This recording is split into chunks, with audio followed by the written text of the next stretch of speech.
अस्सलाम वालेकुम, welcome back to my channel Madrasi food. जी आज मैं बना रही हूँ चिकन के गोला कबाब और बहुत ही इजी और बहुत ही यूनिक रेसिपी है। यहाँ मेरे पास 2 ब्रेस्ट पीस हैं चिकन के और हाफ़ टी स्पून हल्दी है, 1 टीस्पून रेड चिली पाउडर और यहाँ मैंने कुछ हरी मिर्चें ली हुई हैं, हरा धनिया है और 4 प्याज हैं। मीडियम साइज़ की नहीं है, बिल्कुल स्मॉल साइज़ की हैं प्याज।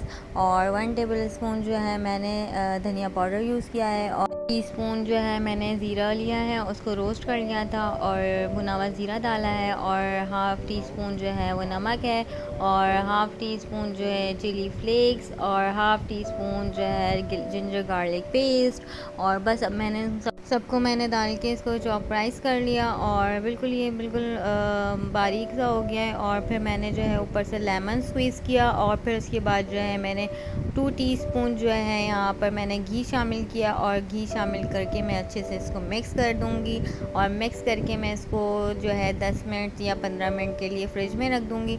फिर फ्रिज में रखने के बाद जो है अब मैं यहाँ प्रिपरेशन कर रही हूँ उसको फ्राई की। तो यहाँ मैंने जो है स्टिक पे ले लिया है, स्टिक पे गोला कबाब बना रही हूँ मैं।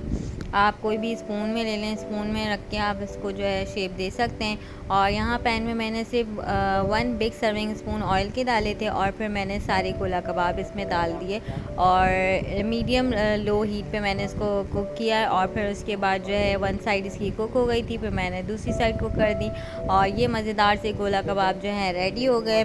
और यहाँ मैंने पराठा बनाया था, पराठे के साथ मैंने गोला कबाब सर्व किए हैं। उम्मीद है आपको रेसिपी पसंद आएगी।